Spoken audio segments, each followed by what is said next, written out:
오늘 우리가 집중적으로 파헤쳐 볼 자료는요. 바로 요한 3서인데요. 오늘 우리의 미션은 아주 명확해요. 요한 3서 9절에서 15절까지의 내용을 바탕으로 그 복음이 우리 안에 진정으로 들어왔을 때 네. 과연 우리의 실제 삶에는 어떤 변화가 일어나는가? 이걸 추적해 보는 겁니다. 자, 이 이야기가 정확히 무슨 뜻인지 한번 파헤쳐 볼까요? 좋습니다.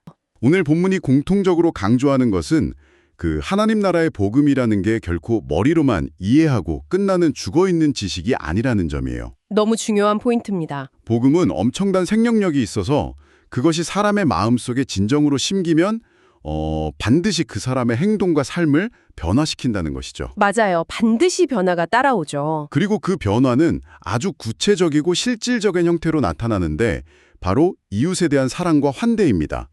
혼자서만 깨달았다 하고 간직하는 게 아니고요. 네, 타인에게 흘러가는 따뜻한 온기라는 뜻이죠. 그렇죠. 그런데 여기서 제가 정말 놀랐던 포인트는요.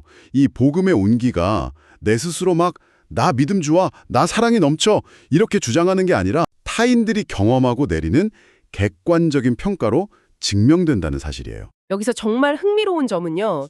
당시 1세기 로마 제국 시대의 역사적 배경을 이해하면 이 평가와 환대가 얼마나 무거운 의미인지 알 수 있다는 겁니다. 역사적 배경이요? 어떤 건가요? 그 당시에는 오늘날처럼 안전한 호텔이나 숙박시설이 흔하지 않았거든요. 아, 그렇죠. 여행하기 위험했겠네요. 맞습니다. 그래서 복음을 전하기 위해 도시와 도시를 떠도는 순회 전도자들에게 성도들의 집은 유일한 피난처이자 생존의 기반이었죠. 생존의 기반? 네, 낯선 사람을 내 집에 들이고 먹이고 재워주는 이 환대는 단순히 친절한 에티켓 수준이 아니었습니다. 초창기 기독교가 생존하고 확장할 수 있었던 가장 치명적이고 중요한 실천이었어요. 아, 그러니까 낯선 자를 대접하는 게 당시에는 복음에 동참하는 아주 적극적인 생존과 직결된 행동이었군요. 정확합니다. 요한 사도는 이 복음의 생명력을 설명하기 위해 아주 극적인 대조법을 사용해요. 길고 복잡한 신학적 교리를 늘어놓는 대신에요. 대신에 성도님의 눈앞에 살아 숨쉬는 두 사람을 딱 데려다 놓는 겁니다. 와, 진짜 직관적이네요. 그렇다면 그 첫 번째 인물 디오드레베부터 좀 뜯어볼까요? 네, 한번 보시죠. 자료를 보면 그는 교회 안에서 으뜸이 되기를 좋아하는 사람이라고 나옵니다. 으뜸이 되기를 좋아했다. 겉으로는 믿음이 아주 좋은 척, 영적인 리더인 척 행동했겠죠. 하지만 요한 3서 9절과 10절에 기록된 그의 실제 행동은 충격 그 자체입니다. 참혹하죠. 사도 요한의 편지를 무시하는 건 기본이고요. 요한과 그의 일행을 악한 말로 헐뜯었습니다. 네. 심지어 순수한 마음으로 형제들을 선대하고 집에 들이려는 다른 성도들을 방해하고 급기야 그들을 교회에서 내쫓기까지 했다고 나와요. 끔찍한 일이죠. 잠깐만요. 여기서 아주 근본적인 의문이 듭니다. 예수님의 가르침과 이렇게 정반대로 행동했는데 네. 어떻게 교회 안에서 리더십 자리에 앉아 사람들을 내쫓을 권력까지 가질 수 있었던 거죠? 사람들이 이상하게 생각하지 않았나요? 아주 예리한 질문입니다.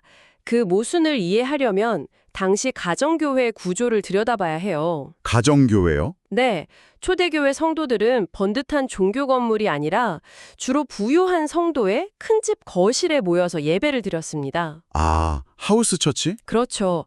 디오드레베는 아마도 그 공동체에서 가장 크고 좋은 집을 제공할 수 있을 만큼 사회적 지위나 재력이 있는 인물이었을 가능성이 높습니다. 아, 돈이나 권력이 좀 있었군요. 로마 사회의 전형적인 후원자와 고객 문화를 교회 안으로 그대로 끌고 들어온 것이죠. 그러니까 내 집에서 모이니까 내가 제공하는 빵을 먹으니까 내 말을 들어야 해. 약간 이런 거네요. 완벽합니다. 그런 세상의 논리가 작용한 겁니다. 겉으로는 헌신적인 리더처럼 보였겠지만 속은 완전히 권력욕으로 뭉쳐 있었던 거죠. 와, 듣고 보니 현대사회에서도 너무 흔하게 볼 수 있는 모습 아닌가요? 많이 볼 수 있죠. 마치 회사에서 권력을 쥐고 있는 독성 강한 중간 관리자 같네요. 아, 독성 강한 중간 관리자. 비유가 좋네요. 자기 위상을 높이기 위해 다른 부서의 성과를 가로채고 CEO인 사도 요한과의 직접적인 소통 채널은 다 막아버리고요. 네. 자기 방식에 반대하는 부하 직원들은 가차없이 해고해버리는 그런 악성 리더 말입니다. 신앙이라는 이름표를 달고 있지만 알맹이는 철저하게 세상적인 사내 정치와 똑같네요. 완벽한 비유입니다. 이걸 더 큰 그림과 특히 예수님의 본래 가르침과 연결해보면 디오드렙의 행동이 왜 그토록 심각한 문제인지 단번에 알 수 있죠. 왜 사도 요한이 이토록 분노했는지도요. 맞습니다. 마가복음 10장 44절을 떠올려 보십시오. 네. 예수님께서는 제자들에게 너희 가운데서 누구든지 으뜸이 되고자 하는 사람은 모든 사람의 종이 되어야 한다고 분명히 말씀하셨습니다. 종이 되어야 한다. 성경이 말하는 리더십, 즉 십자가의 길은 철저히 자기를 비우고 타인을 섬기며 가장 낮은 곳으로 나아가는 것입니다. 하지만 디오드레베는요? 완전히 반대로 갔죠? 네, 이 역설적인 복음의 진리를 정면으로 거스르고 있었습니다. 예수님을 따른다고 입으로는 말하면서 실제로는 자기가 으뜸이 되기 위해 남을 깎아내리고 통제하는 역행적 신앙을 보여준 것이죠. 신앙의 이름을 빌린 권력욕, 이거 진짜 소름이 돋네요. 이 암울한 상황을 가만히 상상해보면 이 편지를 받고 있는 수신자 가이오의 심정이 어땠을지 깊이 공감하게 됩니다. 참 막막했을 겁니다. 바른 진리 안에서 사랑을 실천하며 묵묵히 순회 전도자들을 대접하려 했던 가이오를 비롯한 신실한 성도들이 느꼈을 고통이 얼마나 컸을까요? 엄청났겠죠? 내가 믿는 복음대로 선을 행하려는데 오히려 교회 리더라는 사람에게 모함을 받고 공동체에서 쫓겨날 위기에 처했다면 엄청난 영적 고립감을 느꼈을 겁니다. 그렇죠. 그런 암흑 같은 상황 속에서 사도 요한이 보낸 이 편지가 가요의 손에 쥐어졌을 때 그 문장 하나하나가 얼마나 큰 위로가 되었을까요? 네, 정말 빛과 같았을 겁니다. 네, 너가 틀린 게 아니다. 네가 걷고 있는 그 진리와 사랑의 길이 맞다. 라고 영적 아버지가 인정해주는 따뜻한 빛이었을 거예요. 맞습니다.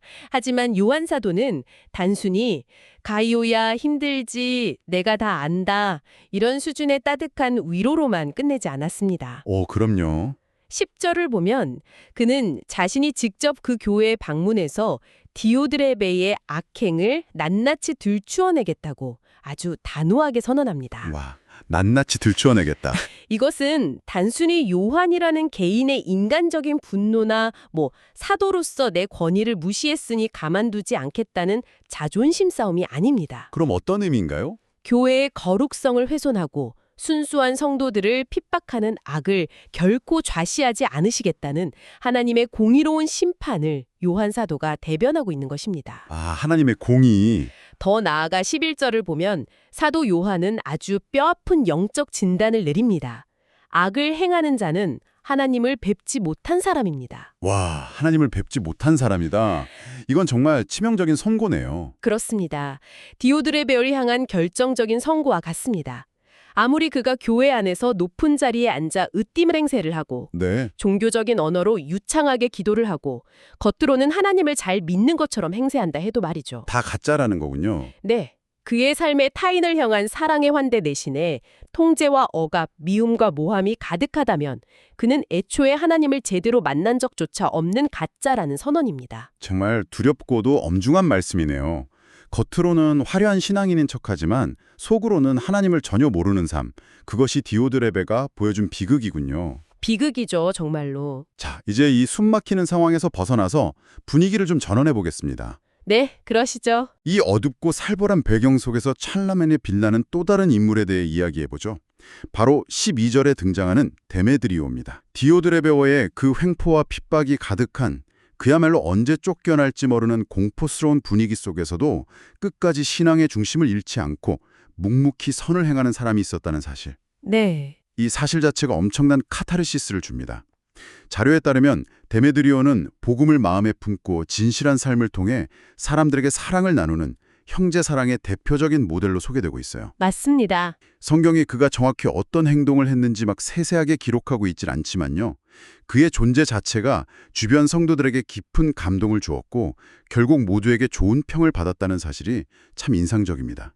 그 좋은 평이 어떻게 가능했는지를 파악하기 위해서 우리는 여기서 잠시 번역의 디테일에 담긴 아주 깊은 언어적 뉘앙스를 파고들 필요가 있습니다. 오, 언어적 뉘앙스요? 오늘 자료가 제공하는 인사이트 중에서 이 부분이 가장 매력적인데요. 우리가 읽는 번역본에 따라 약간의 차이가 있습니다. 어떤 차이인가요? 새번역 성경에서는 데메드리오가 칭찬받은 이유를 그의 진실한 삶 때문이라고 번역하고 있습니다. 반면에 전통적으로 많이 읽는 개역개정 성경은 이 단어를 진리라고 번역해 놓았죠. 오, 잠깐만요. 이 부분 조금 더 쉽게 풀어주실 수 있나요? 네, 물론이죠. 진리라는 건 보통 변하지 않는 절대적인 법칙 같은 추상적인 개념이잖아요. 그리고 진실한 삶은 내가 매일매일 어떻게 살아가는지에 대한 물리적인 행동이고요. 어떻게 한 단어가 이렇게 다르게 번역될 수 있는 거죠? 아주 훌륭한 지적입니다. 신약 성경이 기록된 원어인 헬라어, 즉 그리스어는 그 의미가 아주 풍성합니다. 여기서 쓰인 단어가 알레데이아인데요. 알레데이아? 네, 그리스 철학적 배경에서는 성도님이 방금 말씀하신 대로 관념적이고 절대적인 진리나 지식을 의미합니다. 머리로 아는 거네요. 하지만 성경의 바탕이 되는 히브리적 사고방식에서 진리는 단순히 머리로 아는 깨달음이 아닙니다. 그럼 뭔가요? 히브리인들에게 진리란 내가 믿는 그 대상을 향해 나의 몸과 행동이 일치되어 나아가는 신실하고 믿음직한 태도를 뜻합니다. 즉, 머릿속의 지식이 손과 발을 통해 현실 세계에서 살아내어지는 것이죠. 아, 그러니까 두 번역본이 모순되는 게 아니군요. 전혀 아니죠. 개역개정은 원어의 명사 형태인 진리를 그대로 가져온 것이고 새번역 성경은 그 진리가 담고 있는 히브리적인 본래의 의미, 즉 그렇게 살아내는 모습을 풀어서 진실한 삶이라고 번역한 거네요. 정확합니다. 이 두 가지 번역의 차이는 오히려 데메드리어의 신앙이 가진 본질을 아주 입체적으로 보여주는 역할을 합니다. 이야, 정말 멋지네요. 성경에서 말하는 진리, 즉 머리로 아는 신학적 지식이나 성경 공부의 내용이 어떻게 실제 삶의 영역으로 넘어오는가를 완벽하게 보여주는 대목이죠. 네, 진리이신 예수 그리스도가 그 사람의 내면에 들어와 온전히 뿌리를 내리면 그것은 결코 추상적인 관념으로 머물지 않습니다. 반드시 밖으로 드러나겠군요. 맞습니다. 반드시 밖으로 드러나는 진실한 삶의 태도, 특히 타인을 향한 환대와 사랑으로 열매 맺게 된다는 뜻입니다. 와, 정말 머리가 맑아지는 통찰입니다. 진리가 곧 진실한 삶이 된다는 것. 그래서 이것이 우리에게 어떤 의미일까요? 아주 중요한 질문이죠. 2000년 전 데메드리오의 삶이 오늘날 매일 아침 출근길 지옥철을 타고 직장에서 스트레스를 받고 주말이면 교회에서 봉사하며 살아가는 우리 성도님들에게 어떤 구체적인 도전을 주고 있는 걸까요? 이 대화의 가장 핵심적인 결론을 내릴 때가 왔군요. 진리와 진실한 삶. 이 두 개념을 하나로 묶어보면 아주 묵직한 명제가 탄생합니다. 어떤 명제인가요? 우리가 진리이신 하나님을 진짜로 믿고 따르는 것은 우리가 얼마나 기도를 길게 하는지, 얼마나 성경 지식이 많은지, 혹은 교회에서 얼마나 높은 직분을 가졌는지로 증명되지 않는다는 겁니다. 아, 직분이나 지식이 아니다. 네, 오직 사랑과 환대가 중심에 자리 잡은 우리의 진실한 삶을 통해서만 증명된다는 것입니다. 진실한 삶을 통해서만. 데메드리오를 다시 한번 보십시오. 디오드레베처럼 사람들을 선동하지도 않았고 권력을 휘두르지도 않았습니다. 묵묵히 있었죠. 그의 삶은 거짓이 없었고 타인을 짓밟지 않았으며 묵묵히 그리고 지속적으로 이웃을 향해 복음의 사랑을 흘려보냈습니다. 그 결과가 무엇입니까? 모두에게 인정받았죠. 맞습니다. 그는 주변에 있는 뭇 사람들에게 인정받았고 사도 요한이라는 당대 최고의 영적 지도자에게 인정받았으며 무엇보다도 그 진리 자체이신 하나님께 인정받는 사람이 되었습니다. 진리가 곧 삶이 된 사람. 정말 제 가슴에도 깊이 박히는 표현입니다. 오늘 우리가 함께한 이 심층 탐구의 내용을 곰곰이 종합해보면요. 네. 요한 3서라는 이 짧은 본문은 단지 고대 교회의 갈등을 기록한 역사책이 아니라는 게 확실해집니다. 이것은 매일매일 영적 전쟁을 치르며 살아가는 성도님의 삶 한가운데로 툭 던져진 아주 정밀하고 예리한 영적 나침반이에요. 우리의 일상을 가만히 돌아보면 세상은 끊임없이 아주 교묘하게 우리에게 디오드레베의 방식을 강요하거든요. 그렇죠. 네가 먼저 으뜸이 되어야 해. 이렇게 속삭이죠. 맞아요.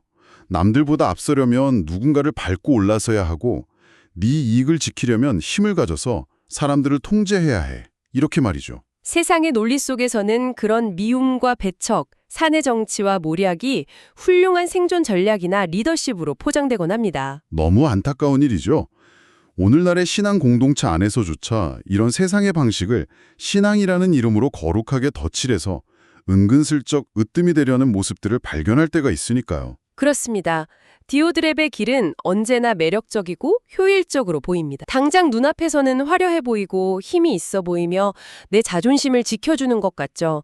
하지만 우리는 오늘 이 역사적 기록을 통해 그리고 사도 요한의 서슬퍼런 선언을 통해 분명히 확인했습니다. 네, 그 길의 끝이 무엇인지. 그런 길의 끝에는 거룩하신 하나님의 엄중한 심판이 기다리고 있으며 그들은 결코 진리이신 하나님을 만난 적이 없는 자들이라는 뼈아픈 사실을 말입니다. 아, 정말 무거운 말씀입니다. 그래서 오늘 이 시간 이 대화의 끝자락에서 우리는 그 어느 때보다 정직하게 스스로의 영혼을 향해 영적인 거울을 비춰보아야 합니다.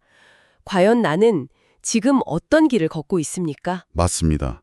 나의 자존심, 나의 기득권, 나의 안락함을 지키기 위해 타인을 배척하고 함부로 깎아내리는 디오드레베의 길에 서 있습니까? 아니면 세상에 아무리 모략과 미움을 강요하고 효율성만을 따지더라도 복음의 본질을 굳게 붙잡고 묵묵히 진실함과 사랑으로 내 주변을 따뜻하게 적시며 나아가는 디메드리오의 길을 걷고 있습니까? 참 중요한 성찰입니다. 우리는 매일 만나는 직장 동료와의 관계 속에서 가족에게 무심코 던지는 말 한마디 속에서 그리고 교회의 형제 자매들을 대하는 태도 속에서 매 순간 이 두 가지 길 중 하나를 선택하며 살아가고 있는 셈입니다. 데메드리오의 길은 때로는 사람들에게 무시당하는 것 같고 비효율적인 좁은 길처럼 보일 수 있습니다. 네, 하지만 그 길만이 궁극적으로 생명과 평안으로 이어지는 진정한 승리의 길임을 기억해야 합니다.